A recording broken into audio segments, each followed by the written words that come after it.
Hello everyone, it's Richard Lewis here again with another video. Going to be talking about one of the big stories that just broke out in Counter-Strike. And I think while we'll no doubt talk about this in depth on By the Numbers whenever that comes around next, I think it's worth talking about in isolation. And this is the news that today G2, the French team, have decided to remove arguably their star player from the roster, Shox, Richard Papillon, one of the all-time great Counter-Strike players, and replace him with Mixwell, the Spanish player, formerly of Optic. And this is a very interesting swap. I'm going to talk a little bit about why I think this kind of move was always inevitable. You'll probably guess from the title. I generally felt that G2 was the super team that could never work. And that's based on my experience and understanding from going right back to source with a lot of these French players, which I'll talk about in a moment. First, I'll just bring up the HLTV report, which confirms it. I'll also say that, yes, you will notice some advertisements on this site. Don't endorse these types of sites, as you know. You can see that the way it's been framed is G2 are trialing Mixwell as a Shox replacement, and NBK will be stepping in as in-game leader. Now, when this story broke, a lot of people assumed, oh, right, okay, this makes sense because Shox has had a wrist injury for a while, hasn't been in particularly great form, certainly not world-beating form for some time. He's obviously going to get the surgery. Mixwell is a stopgap until he comes back, and Shox will slot into the team. But no, that isn't what's going on. You will notice as well another change, which has kind of gone under the radar. And again, we'll talk a little bit about this. Smiths has been removed as coach, put into a backup substitute position, which will almost certainly never get used, except maybe in some online CS-related emergencies. And Niak, the long-standing general manager, certainly not a coach by any traditional stretch of the imagination, is coming back to step into that coaching role. So, again, initially, I think people just felt, oh, well, Shox isn't in the team. He's getting his surgery. Smiths is kind of, his bro, his buddy, and was clearly in the organization almost at his behest as sort of a perk, if you like. With Shox not being in the team, it makes sense that maybe Smiths isn't the coach anymore. Well, actually, a lot more has gone on than people seem to realize. And this was very quickly clarified by NBK, the new in-game leader, who came out and made a statement that says the surgery is completely unrelated to bringing in Mixwell. And he says here, Shox wanted to make drastic changes to the roster, and the team did not really want to make changes. So he decided himself that he did not want to try me out as in-game leader. This decision has nothing to do with the surgery, and this was confirmed on NBK's stream. I'll play you a little snippet of that now. Definitely go and support NBK. Nathan's a great guy. Here's his clip. To make drastic changes to the roster. The team didn't really want to make changes, right? And so he decided himself that he didn't want to, try it with me as an in-game leader, and so that's why he is, not a part of the roster. My hands are shaking, but I'm still. Oh, I guess that'll do. So there it is, just from the horse's mouth. So basically, what I want to kind of make people realize is that as long as French Counter-Strike has been in the ascendancy, and I'm old enough to remember when French Counter-Strike was considered a bit of a joke and all the players were considered onliners and whatnot, since, especially in Source, since it's been in the ascendancy, what has been absolutely crucial for every team that has been successful, and lest we forget, French teams certainly dominated Counter-Strike Source towards the end, came out incredibly strong in CSGO. Obviously, we had the NIP era at that time, and eventually in Envious. Obviously, for me, that was an era that never was, really. I thought that team should have definitely done a lot more. LDLC too, of course. So let's sort of break this down. The key issue has always been the right blend of personalities, and you can effectively divide these people into two groups. You've got the kind of more regimented and disciplined and structurally attuned players. And I would say that, a good example of this, would be someone like Existence and the players that he's brought into his team, and somebody like NBK, where it's, despite NBK being an incredibly versatile and fluid player, he's somebody who generally tends to play better in a structured environment. Existence was an incredibly structured in-game leader. I used to watch him meticulously at all of these Counter-Strike Source events that very games would win.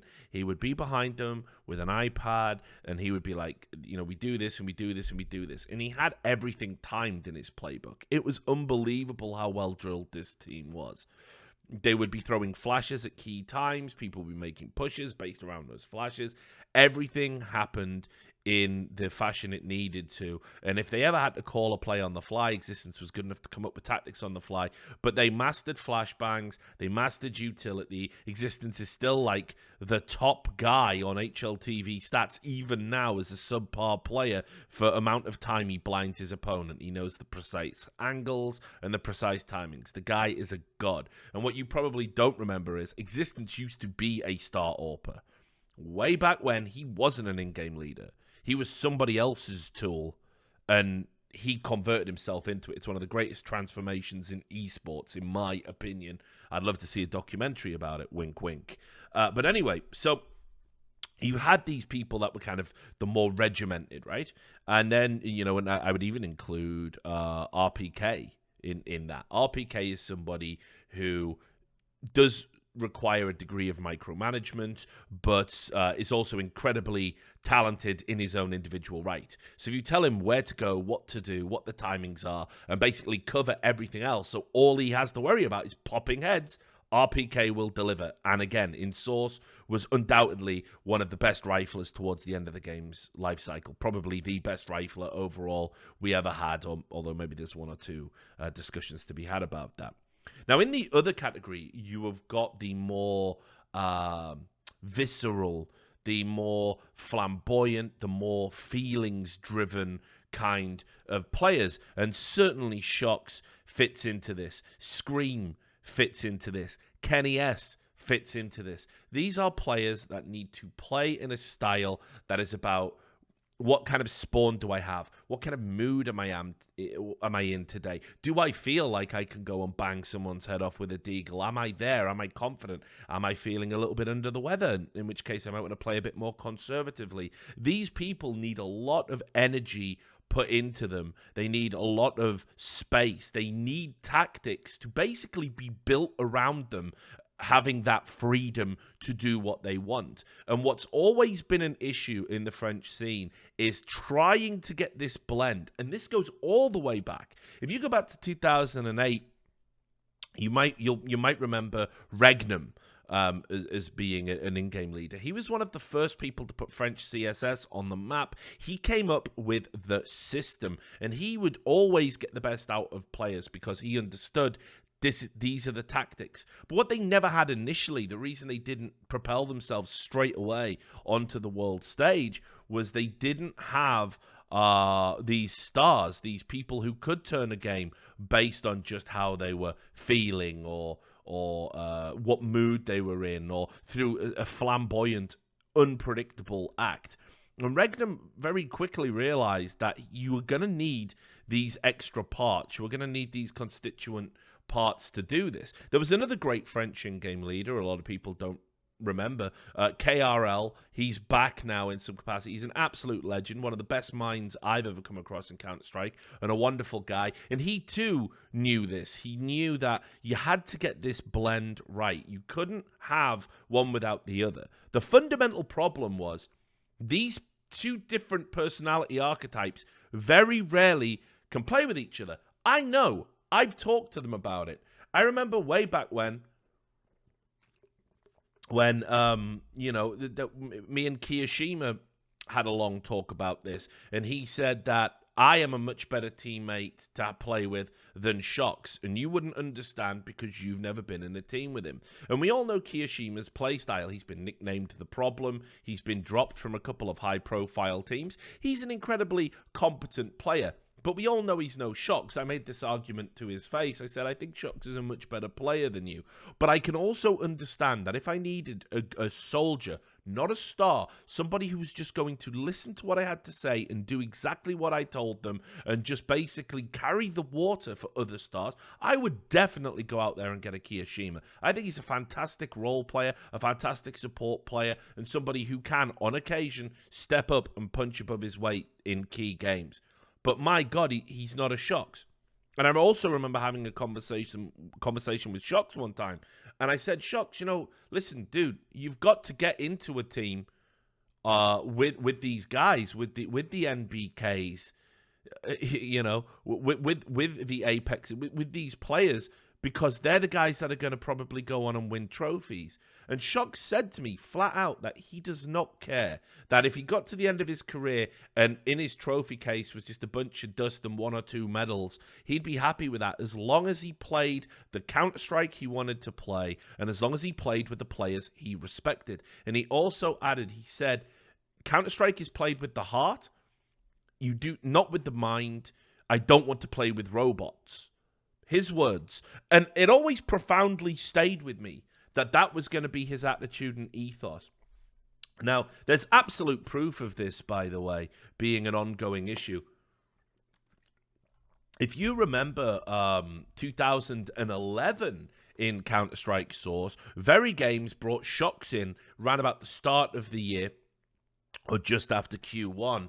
Shocks came in and everyone said, oh my God, this has happened. Shocks has joined Very Games. Imagine what this could possibly mean. And you can go read, reports about it on, and this was his second spell as well. You can go read about it. But he didn't last very long. He was out by November and people were all scratching their heads and wondering what was going on. Fundamental issues.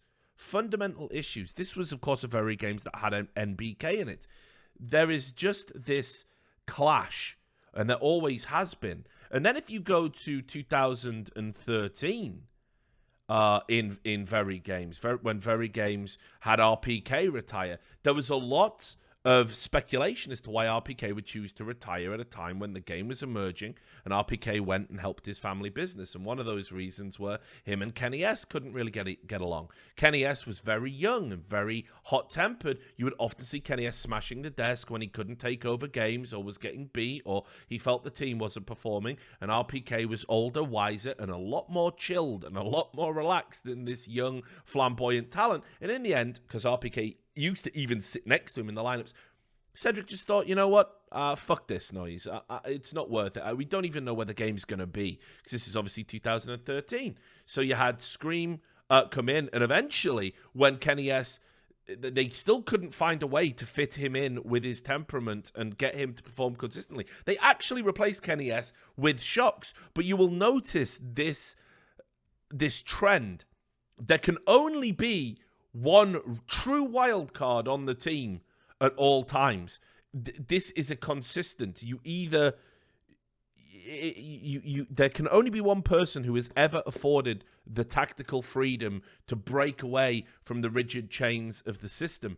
And it is quite clear to me that what's happened here is that ultimately Shocks has wanted to get a team that was a bit more like an Envious, let's say, Happy's Envious, where they would consistently force by and they would try and break the rules and people would have the license to go and play individualistically and do whatever they want. That is clearly a style Shocks endorses and clearly a style Shocks has always wanted to have in his teams. Now, I will definitely say this, NBK and Shocks burying the hatchet and playing alongside each other in G2 was a huge step for both of them. I honestly thought it was going to work. I thought this team could have certainly been up there with the Phases and SKs, but clearly now NBK becoming in-game leader and he is now going to carry on that rigid system we've seen in the past because that is how he breaks down the game tactically. Shocks doesn't want that. And I've got an inkling that perhaps Shocks even had suggested maybe it's time for Smiths to come back or something along those lines, because Edward and Richard are incredibly good friends and love playing with each other. And by and large, when they were younger, great things happened when they did play with each other. So I totally understand why Shocks wouldn't want to necessarily play under MBK, but I think this is a shame that they haven't been able to reconcile, or that Shocks wasn't even willing to give it a chance. But this was always likely. As I said, these French teams, historically, there isn't room for multiple wildcards. They need a regimented leader, a group of good old soldiers who don't mind being micromanaged and listen and can learn, and maybe one guy who says, you know what, fuck what you're doing, I'm going to go win us the game. Saw it in Titan as well, when Kenny S was in his own personal hell. So it doesn't surprise me, but it does surprise me it's happened sort of all abruptly, if you like, that there wasn't a gradual change, a gradual alteration.